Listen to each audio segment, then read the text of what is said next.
Hello everyone, today is the 21st of November, so getting quite near the end of the month. So it's Friday again, so time for a weekly roundup where I should have a review of what videos we've uploaded this week in terms of gaming. Generally there's 5 slots, which seem to be divided between Spectrum, Commodore, Amiga, PlayStation and the occasional PlayStation 3. But I have been reading comments. Maybe I should include some other systems as well. Haven't been looking at Game Boy Advance for a while, so maybe I need to pick up on those. But anyway, now let's talk about a bit of news first of all. There's this comet flying around, and this is a top in-depth bit of news broadcasting. We've landed a satellite thing on a comet, and it left me thinking, well, maybe I should build a house on one of these. It's a clever way to avoid paying council tax. The travelling into work wouldn't be that easy though, but I think the savings will be millions. What do you think? I've started off a bit oddly, haven't I? And this time I can't even blame it on any alcohol. Yes, let's get back on track again.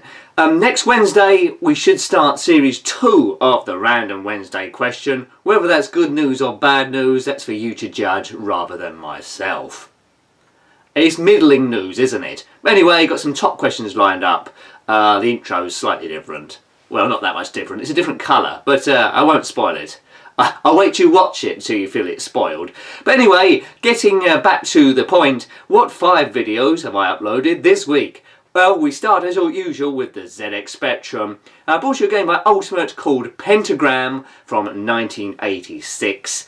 From the series of games it included Sabre Wolf, Knight's Law and also Underworld, which I also reviewed a couple of weeks ago. It's one of their isometric games, much in the vein of Night Law. I prefer Night Law itself, but this one's not without its charms. The main difference is Sabreman is disguised as a wizard this time. He can shoot like these magic fireball things. He can jump, but again it's a little bit awkward. The 2D games I'd have to say are a lot more playable from Ultimate, but the 3D ones aren't without their charm. They're very cleverly done, but they're a little bit tricky.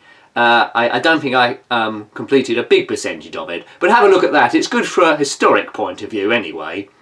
And the next game is one that I originally played on the Commodore Amiga, played it on the Spectrum second, which is a bit unusual. I was very interested to see how this one had come across. It's SWIV, or as it's sometimes known, Silkworm 4, or by some other names as well, released in 1991 by Storm. I was expecting it to be really bad, but I was pleasantly surprised. It's a vertical scrolling game. It's quite well defined graphic wise, and the background at the start at least is yellow, a bit like its counterpart Flying Shark. And with Flying Shark it was hard to see the enemy and the fire at you, but this one I think they've got a bit of a thicker border around the enemy and the shot, so it's easier to see. And I'm quite impressed with this game. I mean, don't get me wrong, it's not as good as the Amiga version by quite some way, but it is pretty good. I'd play that again.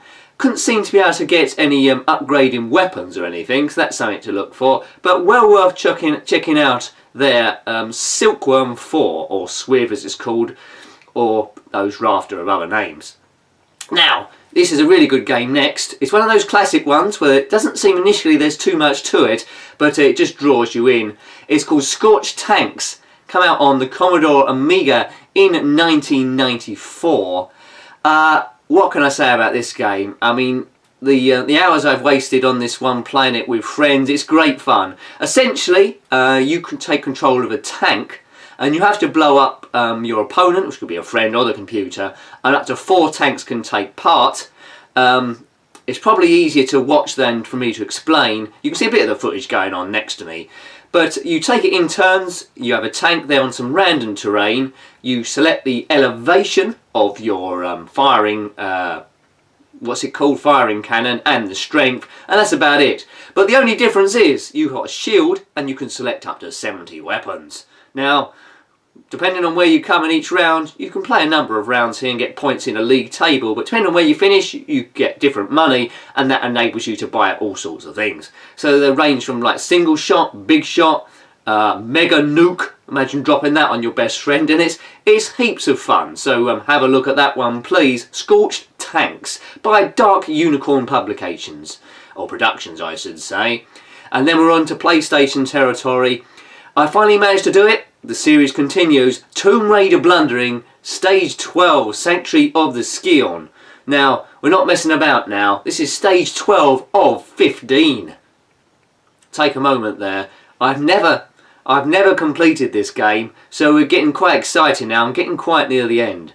I think this video just ran over about an hour, but it's a bit of a trek, a lot of climbing, and there's a massive sphinx in it. But the idea of the stage is you have to collect 2 Ankh keys from various bits, fighting demonic centaurs, flying dragons, mummified cats.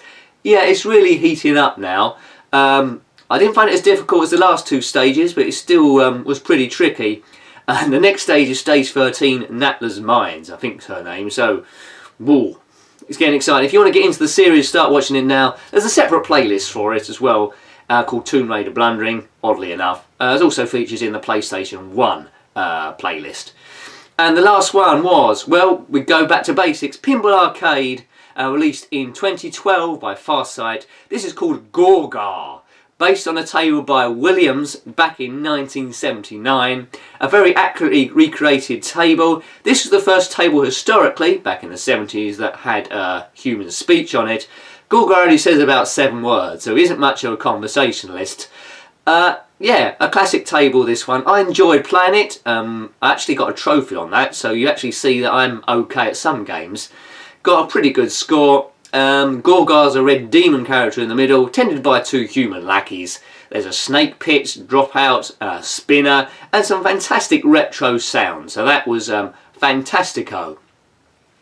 So I ain't got too much to add to this. 21st of November, I haven't mentioned it. Can't remember if I did. I probably did. I'm waffling.